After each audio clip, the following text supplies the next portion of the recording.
नमस्कार मित्रांनो, मी ईश्वर काळे. आयकेटेक मराठीमध्ये आपले सर्वांचं स्वागत आहे. आज आपण एक महत्त्वपूर्ण अपडेट बघणार आहोत. ते अपडेट म्हणजे महाराष्ट्र राज्य वीज निर्मिती कंपनीमध्ये एकूण 800 पदाची भरती निघालेली आहे. त्या भरती संदर्भात आज आपण महत्त्वपूर्ण अशी माहिती बघणार आहोत. यामध्ये टेक्निशियन 3 पदाची भरती निघाली, म्हणजे तंत्रज्ञ 3 पदाची भरती निघाली. त्या भरतीसाठी कशा पद्धतीने अप्लाय करायचं आजच्या व्हिडिओमध्ये आपण बघणार आहोत. यापूर्वी तुम्हाला शैक्षणिक माहिती हवी असेल, यामध्ये कोण कोण अर्ज करू शकतो, त्यासाठी एक वेगळा व्हिडिओ बनवला आहे. ते व्हिडिओ डिस्क्रिप्शनमध्ये दिला आहे. तिथे जाऊन तुम्ही बघू शकता की तुमची यामध्ये फॉर्म भरण्यासाठी तुम्हाला पात्रता काय काय लागणार आहे. त्या पात्रतेसाठी मी एक व्हिडिओ बनवला, ते व्हिडिओ डिस्क्रिप्शनमध्ये दिला आहे, तिथे जाऊन बघू शकता. तर आता आजच्या व्हिडिओमध्ये आपण बघणार आहोत की ऑनलाईन पद्धतीने अप्लाय कशा पद्धतीने करायचं.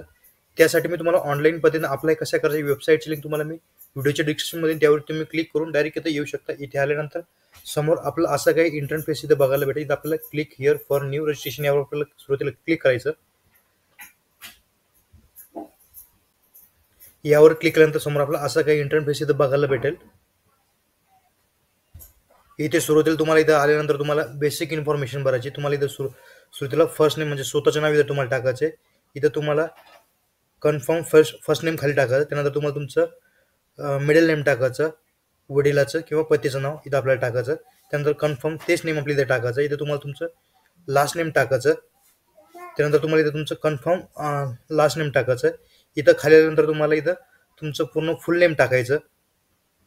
तुमचा मोबाईल नंबर टाकायचा, कन्फर्म मोबाईल नंबर टाकायचा. त्यानंतर तुम्हाला अल्टरनेटिव्ह मोबाईल नंबर असेल तर तो मोबाईल नंबर टाकायचा. त्यानंतर आपल्या इथं खाली यायचं. खाली आल्यानंतर तुम्हाला इथं बघायचं, तुम्हाला इथं तुमचा ईमेल आय डी टाकून घ्यायचा. तुमचा ईमेल आय डी टाकल्यानंतर तुम्हाला इथं gmail@yahoo जो कोणता तुमचा ईमेल आय डी असेल तो ईमेल आय डी आपल्या इथं टाकून घ्यायचा. त्यानंतर इथं कन्फर्म ईमेल आय डी टाकायचा. इथं आपल्याला कॅप्चा टाकायचा. कॅप्चा टाकल्यानंतर आपल्याला सेव्ह आणि नेक्स्ट या बटनवर आपल्याला क्लिक करायचं. आपल्याला हे सेव्ह आणि नेक्स्ट या बटनवर क्लिक केल्यानंतर समोर आपला असा काही इंटरफेस येईल. Are you sure that the data enter in the correct as on change edit of the application will be the allowed after complete registration. असं की आपल्या समोर इंटरफेस आहे. त्यानंतर आपल्याला ओके या ऑप्शनवर क्लिक करायचं. ओके या ऑप्शनवर क्लिक केल्यानंतर समोर आपल्याला असं काही इंटरफेस बघायला भेटेल. इथं आपल्याला सुरुवातीला आपलं इथं रजिस्ट्रेशन होऊन जाईल. आपल्या इथं आपला रजिस्ट्रेशन नंबर आपल्याला भेटेल. त्यानंतर आपल्या इथं खाली यायचं. इथे तुम्ही बघू शकता तुमचा युजर नेम आणि पासवर्ड इथं क्रिएट झालेला आहे. तुम्ही बघू शकता आवर प्रोव्हिजनल रजिस्ट्रेशन नंबर इज आपला हा रजिस्ट्रेशन नंबर आणि त्यानंतर आपला हा पासवर्ड, आपला रजिस्ट्रेशन नंबर आणि पासवर्ड आपल्याला हा सेव्ह करून घ्यायचा किंवा स्क्रीनशॉट काढून घ्यायचे. तुम्हाला हा रेफरन्ससाठी नंतर काम येणार आहे. त्यानंतर इथं खाली आपल्याला सांगताल आपला फोटो 20 KB वरून अपलोड करायचा आहे. तर तुम्हाला सुरुवातीला त्यानंतर तुमचा फोटो अपलोड करायचा. त्यानंतर तुम्हाला तुमची सिग्नेचर अपलोड करायची. आपण सुरुवातीला आपला चॉईस फाईलवर क्लिक करायचं. आपलं जिथे कुठे आपण 20 KB पर्यंत आपला तो फोटो ठेवला असेल तो फोटो इथं आपल्याला अपलोड करून घ्यायचा आहे. ह्या अशा पद्धतीने तुमचा फोटो इथं लोड होत आहे. फोटो अपलोड झाल्यानंतर तुम्हाला समोर असा की तुमचा इथं फोटो दिसेल. त्यानंतर तुमचा फोटो अपलोड केल्यानंतर आता आपल्याला सिग्नेचर इथं अपलोड करायचे आहे. तुम्ही फोटो अपलोड केल्यानंतर तुम्हाला आय कन्फर्म दॅट यावर आपण क्लिक करायचं. यावर क्लिक केल्यानंतर आपल्याला पुन्हा चॉईस फाईल यावर क्लिक करायचं. जिथे कुठं आपली 20 KB पर्यंत साईन असेल ती साईन इथं आपल्याला अपलोड करून घ्यायची. या अशा पद्धतीने तुमची इथं साईन सुद्धा अपलोड होऊन जाईल. साईन अपलोड झाल्यानंतर आपल्याला आय कन्फर्म दॅट यावर क्लिक करायचं. आय कन्फर्म दॅट यावर क्लिक केल्यानंतर समोर आपल्याला नेक्स्ट या ऑप्शनवर क्लिक करायचं. तुमचं फोटो आणि साईन अपलोड झाल्यानंतर आपल्याला नेक्स्ट या ऑप्शनवर आपल्याला क्लिक करायचं. नेक्स्ट ऑप्शनवर क्लिक केल्यानंतर समोर आपल्याला असं काही इंटरफेस दिसेल. आता आपल्या इथं आल्यानंतर आपला are you the applying under, तुम्ही कशासाठी अर्ज करता त्यात आपल्याला सिलेक्ट करून घ्यायचं. जे की तुम्ही ज्या पदासाठी अर्ज करताचे जे पद आपल्याला सिलेक्ट करायचं, जसं की जनरल नॉन, प्रगत कुशल. इथं प्रगत कुशल तुम्ही ज्या कोणत्या पदासाठी ज्या अर्ज करत असेल ते तुम्हाला इथं सिलेक्ट करून घ्यायचं. मी इथं जनरल नॉन यासाठी सिलेक्ट करतो. तुम्हाला जे कोणत्या पदासाठी अप्लाय करायचं तुम्ही ते पद अप्लाय करू शकता. इथे तुम्ही स्कीम इथं येऊ शकता. तुम्ही सिलेक्ट, मी इथे अदर आउटसाईड कॅन्डिडेट यावर सिलेक्ट करतो. तुम्ही ज्या स्कीममध्ये असेल ते तुम्ही सिलेक्ट करायचं. त्यानंतर इथं खालीच आजाराची जात व पोट जात आपल्याला सिलेक्ट करायची. तुम्ही ज्या कॅटेगरीमधून फॉर्म भरत असेल ती कॅटेगरी तुम्हाला इथं सिलेक्ट करून घ्यायची.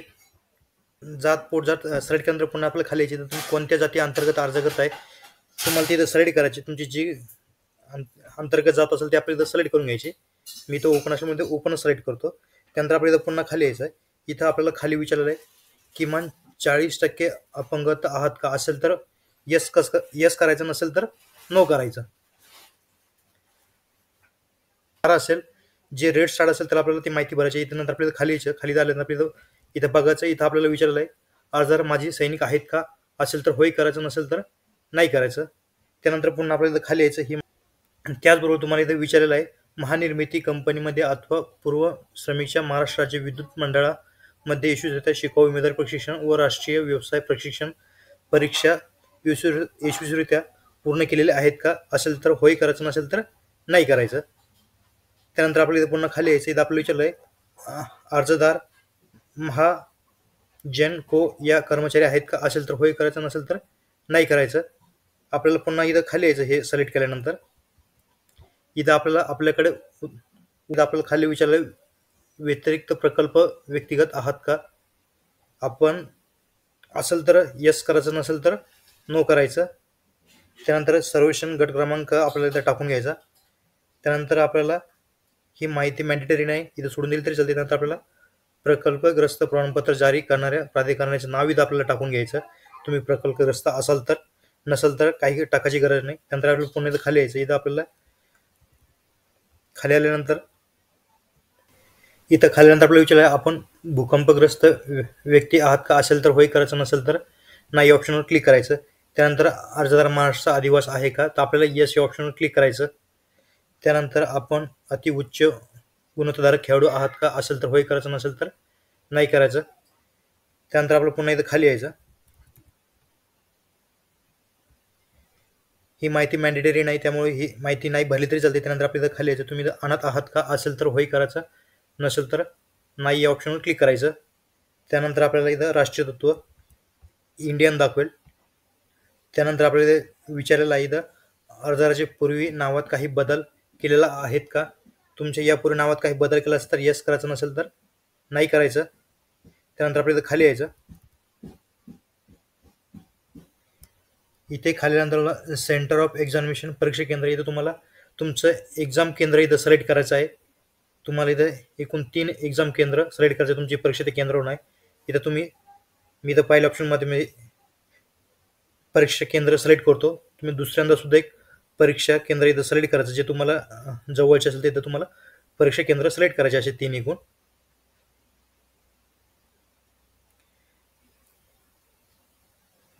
परीक्षा केंद्र सिलेक्ट केल्यानंतर पुन्हा आपल्याला खाली यायचं. परीक्षा केंद्र सिलेक्ट केल्यानंतर आपल्याला जन्मतारीख SSC शाळेच्या प्रमाणपत्रानुसार इथं टाकायचे. आपल्याला 10वीच्या बोर्डाच्या जशी आपली जन्मतारीख असेल ती जन्मतारीख आपल्याला सिलेक्ट करून घ्यायची. तारीख टाकायची, नंतर मंथ टाकायचं, नंतर इयर सिलेक्ट करायचं. त्यानंतर आपल्याला पुन्हा इथं खाली यायचं. इथं खाल्ल्यानंतर तुम्हाला तुमचं एज दाखवेल. त्यानंतर आपल्याला आपलं लिंग सिलेक्ट करायचं मेल फिमेल.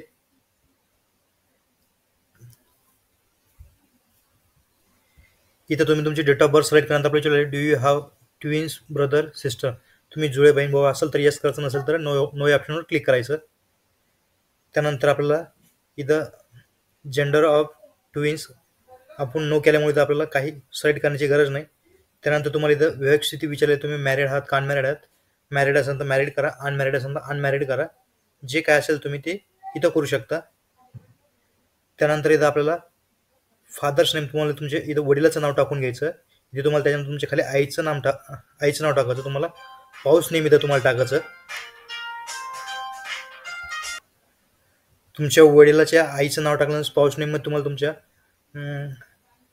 वडिलांचं नाव टाकायचं. त्यानंतर तुम्हाला पत्र व्यवहाराचा पत्ता म्हणजे तुम्हाला तुमच्या इथं पूर्ण ॲड्रेस इथं फिल करून घ्यायचा. तुमचा ॲड्रेस फिल केल्यानंतर तुम्हाला इथं जिल्हा टाकायचा. जिल्हा टाकल्यानंतर तुम्हाला तुमचं इथं राज्य सिलेक्ट करून घ्यायचं. जे कोण तुमचं राज्य असेल ते राज्य आपल्याला इथं सिलेक्ट करून घ्यायचं. आपलं राज्य सिलेक्ट केल्यानंतर आपल्याला शहराचा पिनकोड टाकायचा. पिनकोड टाकल्यानंतर आपल्याला खाली यायचं. इथे तुम्ही बघू शकता तुमचं same as address of the correspondence तुमचं प्रेझेंट आपला पत्र व्यवहाराचा ॲड्रेस पत्त्याप्रमाणेच लागू असल्यास आपल्याला सेम ॲज अबो ॲड्रेस यावर आपल्याला क्लिक करायचं. म्हणजे तुमचा तो टाकला ॲड्रेस आणि आताचा ॲड्रेस सेम असल्यामुळे तुम्हाला येस या ऑप्शनवर क्लिक करायचं. त्यानंतर पुन्हा आपल्याला खाली यायचं. इथं खाल्यानंतर आपल्याला choice the address for GST invoicing select या ऑप्शनवर क्लिक करायचं. इथं आपल्याला correspond address, permanent address same असल्यामुळे आपल्याला परमनंट ॲड्रेस यावर आपल्याला क्लिक करायचं. परमनंट ॲड्रेसवर क्लिक केल्यानंतर समोर आपल्याला असा काही इंटरफेस दिसेल. इथे तुम्ही बघू शकता. इथं आपल्याला अमाऊंट, आपल्याला फीज किती, तर ती फीज आपल्याला दिसेल. आपल्याला फीज किती पेड करायची ती संपूर्ण माहिती बोलल्यानंतर आपलं व्हॅलिड युअर डिटेल्स यावर क्लिक करायचं. यावर क्लिक केल्याच्यानंतर तुम्हाला व्हेरीफाय सक्सेसफुली असं ऑप्शन, तर ओके ऑप्शनवर क्लिक करायचं. त्यानंतर आपल्याला सेव्ह अँड नेक्स्ट या बटनवर क्लिक करायचं. सेव्ह अँड नेक्स्ट या बटनवर क्लिक केल्यानंतर समोर आपला असा काही इंटरफेस इथं बघायला भेटेल. आपल्याला आता आपली शैक्षणिक माहिती भरायची आहे. इथे तुम्ही बघू शकता name of the school, institute name. इथे तुमची शाळा संस्थेचे नाव टाकायचं. इथे तुम्हाला 10वीचे शाळेचं नाव इथे तुम्हाला टाकायचं. तुम्ही कुठून पासआउट झाला तिथून तुम्हाला टाकायचं. त्यानंतर तुम्हाला इथं तुम्ही कोणत्या वर्षी पासआउट झाला, तुम्हाला तारीख, मंथ आणि वर्ष इथं सिलेक्ट करायचं. त्यानंतर तुम्हाला 10वीमध्ये एकूण किती मार्क पडले ते इथं आपल्याला टाकायचे. आपल्याला 10वीला एकूण टोटल मार्क किती होते, ग्रँड टोटल इथे टाकायचे. इथे टक्केवारी ऑटोमॅटिक इथं फिल होईल. इथे त्यानंतर तुम्हाला इथं क्लास ग्रेड इथं सिलेक्ट करायचं. फर्स्ट सेकंड जे काय असेल ते आपलं ग्रेड सेन इथं सिलेक्ट करून घ्यायची, फर्स्ट सेकंड. त्याचप्रमाणे इथं तुम्हाला 12वीचं सुद्धा भरायचं. शाळा संस्थेचं मंडळाचे तुम्हाला इथं नाव टाकून घ्यायचे. ते नाव टाकल्यानंतर तुम्ही कोणत्या वर्षी कोणत्या महिन्यात पासआउट झाले त्या डेट्स आपल्याला म्हणजे सिलेक्ट करून घ्यायचे. 12वीचे वर्ष, मंथ. त्यानंतर आपल्याला तुम्हाला एकूण मार्क पडलेले ते टाकायचे. त्यानंतर तुम्हाला टोटल मार्क किती होते 12वीला ते इथं आपल्याला टाकायचे. त्यानंतर इथं टक्केवारी ऑटोमॅटिक इथं फिल्ड होईल आणि तुम्हाला फर्स्ट सेकंड क्लास इथं आपलं जे काय असेल ते आपलं सिलेक्ट करून घ्यायचं. त्यानंतर तुम्हाला इथं डिग्री, डिप्लोमा कुठून झाला तुमचं ते तुम्हाला इथं टाकून घ्यायचं. डिग्री, डिप्लोमा टाकल्यानंतर तुम्हाला इथं डेट, मंथ, इयर, कोणत्या वर्षी तुम्ही पासआउट झाला ते आपल्याला सिलेक्ट करायचं. इथं तुम्हाला ग्रॅज्युएशनला पडलेले मार्क इथे टाकायचे. ग्रॅज्युएशन किंवा डिप्लोमा जे काय असेल तुम्हाला इथं ते मार्क इथे टाकून घ्यायचे. त्यानंतर इथं तुम्हाला टोटल मार्क किती होते ते इथं टाकायचे. त्यानंतर टक्केवारी इथं ऑटोमॅटिक फिल होईल. इथं तुम्हाला फर्स्ट सेकंड क्लास इथं आपल्याला सिलेक्ट करायचं. इथं ही माहिती बोलणार तुम्हाला आधार कार्ड, तुमचं शैक्षणिक माहिती असेल तर तिथं आपल्याला ती बी इथं फिल करायची. त्यानंतर आपल्याला खाली यायचं आहे. इथं आपल्याला टेक्निकल ट्रेड आपलं काही झालं असेल तर आपल्याला इथं फिल करायचं. इथं तुम्हाला टेक्निकल ट्रेडमध्ये सिलेक्ट करायचं. तुमचं जो काय झालं असेल टेक्निकल संदर्भात ते आपल्याला इथं कोर्स सिलेक्ट करून जाईल. मी ते इलेक्ट्रिशियन सिलेक्ट करतो माझं झालेलं म्हणून. त्यानंतर आपल्याला इथं ड्युरेशन कोर्सचे किती दिवसाचा तुम्ही कोर्स केला ते आपल्याला सिलेक्ट करायचं. त्यानंतर आपल्याला इथं बोर्ड इथं सिलेक्ट करायचं. तुम्ही जो केला ITI, NCVT जे काय केलं असेल तुम्ही ते इथं सिलेक्ट करायचं. तुम्हाला इथं कोणत्या वर्षी तुम्ही पासआउट झालं तिथं तुम्हाला वर्ष, मंथ इथं सिलेक्ट करायचं. जे काय वर्ष, मंथ सिलेक्ट असेल ते आपल्याला सिलेक्ट करून घ्यायचं कोणत्या वर्षी तुमचं झालं ते.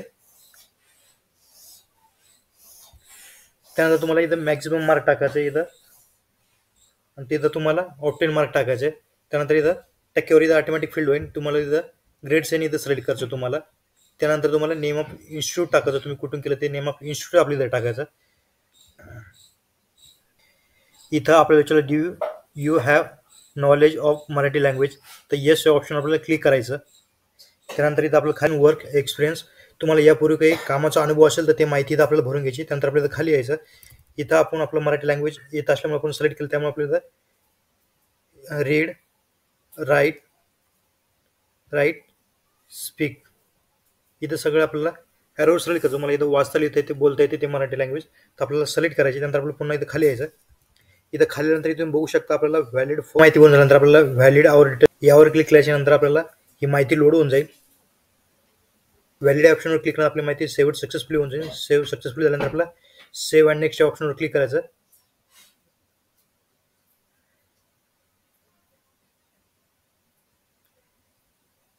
सेव्ह अँड नेक्स्ट ऑप्शनवर क्लिक केल्यानंतर समोर आपला असा काही इंटरफेस इथं बघायला भेटेल.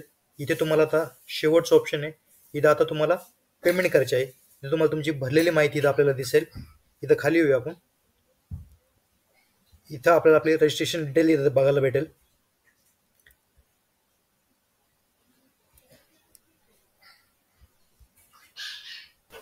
या अशा पद्धतीने तुम्ही तुमचा रजिस्ट्रेशन फॉर्म बघितल्यानंतर तुम्हाला इथं खाली यायचं. तुम्हाला डिक्लेरेशनमध्ये विचारलं आहे.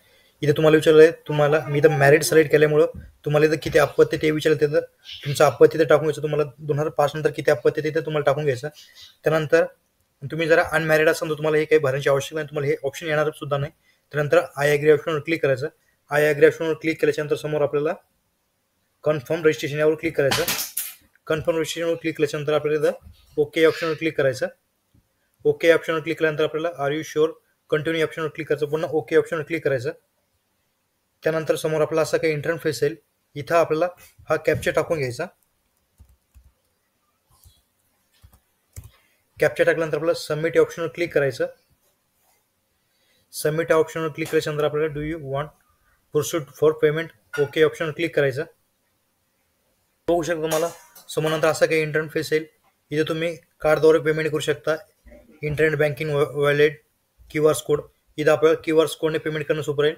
क्यूआर कोडचं ऑप्शन सिलेक्ट करायचं. मेक अ पेमेंट ऑप्शनवर आपल्याला क्लिक करायचं. मेक अ पेमेंट ऑप्शन आल्यानंतर आपल्याला प्रोसीड विथ पेमेंट ऑप्शनवर क्लिक करायचं. प्रोसीड विथ पेमेंट ऑप्शनवर क्लिक करणार आपल्या समोर क्यूआर कोड इथं जनरेट होईल. क्लिक हिअर टू स्कॅन या ऑप्शनवर क्लिक करायचं आणि आपल्याला हा क्यूआर कोड स्कॅन करायचा आणि आपल्याला आपली 590 रुपये पेमेंट करायची. ही ओपनसाठी 590 आहे. कॅटेगरीसाठी कमी पेमेंट आहे. तिथं तुम्हाला इथं क्यूआर कोडद्वारे स्कॅन करून पेमेंट करायची आणि तुमचे पेमेंट सक्सेसफुल होऊन जाईल. पेमेंट सक्सेसफुल झाल्यानंतर तुम्हाला अर्जाची प्रिंट काढून घ्यायची.